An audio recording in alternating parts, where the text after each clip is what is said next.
আজকে যেমন কিছুক্ষণ আগে ওখানে একটা মোটরসাইকেল, দুইটা মোটরসাইকেল চুরি হতে গেছিল, কিন্তু পরবর্তীতে চোরকে ধরে নিয়ে গেল আর কি বিচারের জন্য। মোড় নেছে নিয়ে ও হচ্ছে পা বাদায় দিয়ে খুলতে যাচ্ছে, স্টারিং হ্যান্ডেলটা ভাঙবে, তখনই আমি ধরবো ওকে। চোরের টার্গেট করতেছি যে চোর কি করে, মজা দেখছি চোরের।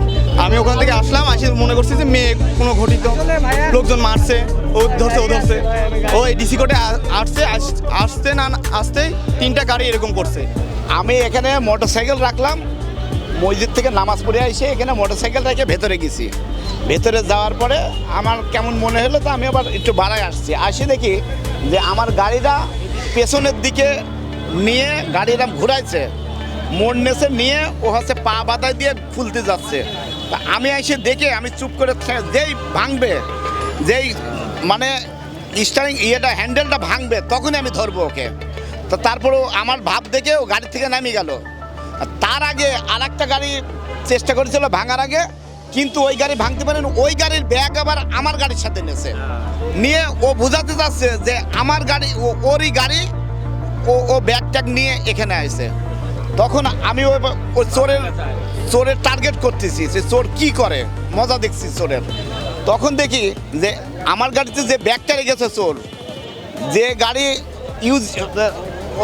ওই যে আরেকটা গাড়ি যে গাড়ির চুরি করতে গেছিল আগে, ওই গাড়ির ব্যাগটা ওই গাড়িওয়ালা তখন পাইছে আমার গাড়ির থেকে।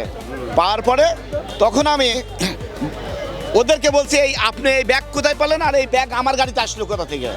তখন বলছে যে এই চোরে এই কাজ করেছে, এই চোরে আমরা খুঁজে বেড়াচ্ছি। তখন আমি তো চোরে চিনতে পারিছি, চোরেকে আমি তখন দেখাই দিয়েছি, এরা তখন ধরেছে এই যে এরা।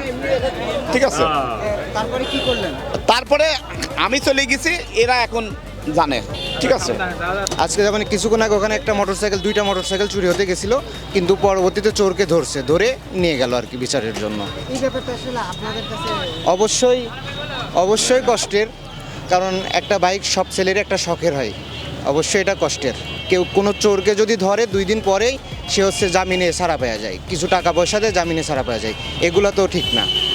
সে তো পরবর্তীতে তো আবার সে চুরি করবে। যদি এমন অন্যায়ের পক্ষে দাঁড়াইতেছে, এটা যদি উকিলরা দেখতো, তাহলে এই চোরগুলা কোনোদিন আর বাইরে বের হয়ে পরবর্তীতে চুরি করার সাহস পেত না, এবং তারা বেরও হতে পারতো না। আমি জাস্ট এখানে আসছিলাম ঘুরতে, তো আমি জানি না আমার ভাইয়ার গাড়ি ছিল ওখানে, গাড়ি কি করছে না করছে। আমার ভাইয়ার হচ্ছে ব্যাগ ছিল গাড়িতে, ব্যাগটা নিয়ে নিছে। আমি ওখান থেকে আসলাম, আসি মনে করছি যে মেয়ে কোনো ঘটিত লোকজন মারছে, ও ধরছে ও এই ডিসি কোর্টে আসতে না আসতেই 3টা গাড়ি এরকম করছে। আবার ভাইয়ার হচ্ছে করেছে, ব্যাগ নিয়ে চলে আসছে, এখানে মারছে, আমি ঠেকাই দিছি। হ্যাঁ, আমি মারামারি দেখতে পাই না, আমি ওর ঠেকাই দিছি। হ্যাঁ, তারপরে হচ্ছে এই ভাইয়ার যে ব্যাগ চুরি করছে, ওই বাইক করছে, তারপরে আমি ওরে মারছি।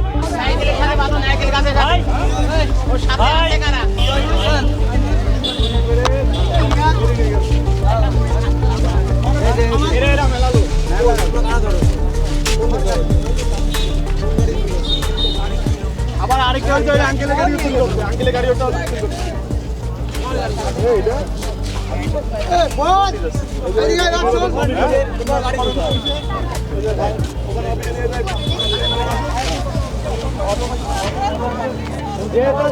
যেহেতু নির্বাচন না, ওর গাড়ি নাই।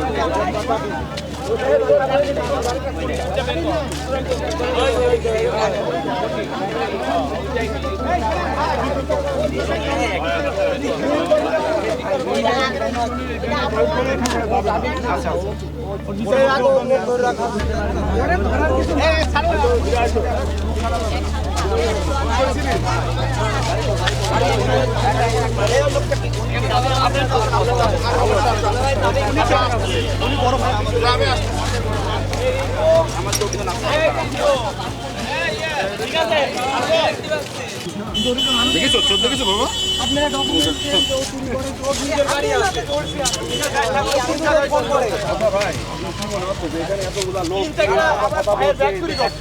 আমি এখানে শুনলাম অস্বাভাবিক পর্যায়ে আছে, হয়তো বলে এখন গাড়িতে হাত দিয়েছে বা এমন কিছু শুনছি, বুঝছেন না?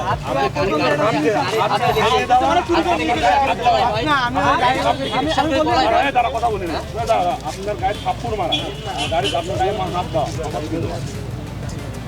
এটা কিন্তু তফাৎ, কিন্তু এটা বুঝতে হবে আপনি। এটা আপনার বুঝতে হবে যে আপনাকে থাপ্পড় মারা আপনার গায়ে হাত দেওয়া এটা স্বভাব। অন্যায়গুলি তো অবশ্যই শাস্তি হবে, ওইটা কিন্তু এটা নিয়ে আপনার হচ্ছে বলা উচিত না, এটা নিয়ে আপনার অন্যভাবে কথা বলা উচিত। এই যে আপনাকে বললো আচ্ছা, আমার পুলিশের জানি, এইটুকু আমি বলছি, বুঝছেন তো? আমি বুঝতে পারছি যে তোমার বলবো না, আমি বলছি, এইটুকু একটা তুমি মানুষ ফোন করলে তুমি অবশ্যই তারা শাস্তি চেনো, হবে, ঠিক আছে? তুমি তারা চেনো, তা তুমি আমি তার ওর সম্পর্কে যেটুকু জানি আমি সেটুকু বলছি, ঠিক আছে, বুঝলেন না? ও তুমি কিন্তু এই কোয়ালিটি ছেলে না। ঠিক আছে, তোমার কথা আমি বুঝলাম। তোমার আমি ঠিক আছে। তুমি যেটা বলতে চাচ্ছ না, ওর সম্পর্কে আমি বুঝতে পারছি।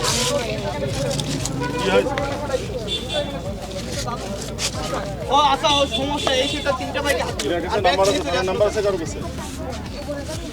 না কিন্তু বাড়ালে কিন্তু মাইর খাওয়া ভাইয়া, আবারও বলছি। আমি আজকে সকাল থেকেই মানে উল্টাপাল্টা কাজ করছি। বাসায় যদি ফোন দিয়ে আপনি আপনার তো মারলেন এত সময়, তাই না? আপনি বাসায় ফোন দিয়ে দেখেন তো, এইখানে বল। তখন আমার বাসা থেকে একই কথা বলবেন যে ওর আজকে মাথায় কি সমস্যা হয়েছে কি ভালো কি মন্দ। আমি বাসায় এরকম হয়েছে আমার সাথে, দুপুরেও এরকম হয়েছে ভাই। বিকালে যখন আপনার গাড়ির বারে আমি উঠছি, আমি ভাবছি ওই গাড়ি আমার 8টার গাড়ি আছে ভাই। আমি গাড়ির উপরে উঠছি কিন্তু চাবি খুঁজে পাচ্ছি না, আবার লাগিয়ে বসছি, আবার উঠছি, আবার লাগিয়ে বসছি। তারপরে কি করেছি মনে নাই ভাই। তারপরে আপনারা বলছেন যে সেকেন্ড হলে গাড়ি নিয়ে আইছি। এইটুকের ভিতরে ভাইয়ের সাথে দেখা, ভাই বললো যে তুমি একটা ব্যাগ দেখিছো? আমি বললাম হ্যাঁ ভাই দেখেছি, আমার সাথে চলেন।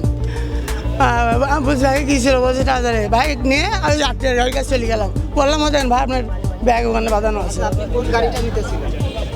আমাকে বলছে যে FZS নাকি ভাইয়া, FZS বাসা কোথায় বল? সোরাস। যদি আপনি জিনিসটা সম্পূর্ণ ভিত্তিতে যদি দেখেন, আমি হাজারবার প্রমাণ করে দিতে পারবো আমি ওই গাড়ি চুরি করার জন্য উঠিনি গাড়ির উপরে। যার গাড়ি সে আপনাকে পুরোটা দেখেছে যে? জি দেখেছে, আমিও সিগারেট শিখেছি, কিন্তু আমি বারবার ভাই এরকম 2-3টা গাড়ির উপর। হেলমেট ভাই দেখছিলেন? হ্যাঁ হ্যাঁ, আবার আমি হেলমেট দিই। আমার তো কোনো কিছু চুরি করার ইয়ে নাই ভাই, আল্লাহর কসম কাটি বলছি, আমার কিছু কোনো ইয়েই নাই যে আমি চুরি করবো। আপনারা যদি আমার যদি নেন। ছিলেন কিভাবে? জি ভাই, গাড়ির ওই যে না গাড়ি ঘাড় লোক ভাঙি নাই আমি, গাড়ি কোনো ঘাড় লোক ভাঙি নাই। ভাঙার আগে কি করছে? আচ্ছা, আপনি এই কাজের সঙ্গে জড়িত কেন একটু বলবেন? ভাই আমি এই কাজের সাথে জড়িত না, আমি বারবার বলছি ভাই আমি এই কাজের সাথে আমি জড়িত না। আমার এই যে কাকা কোন গেল, আপনি কি আজকেই টাকা বাদ দে। জি এরকম আজকেই প্রথম, আজকেই প্রথম? জি।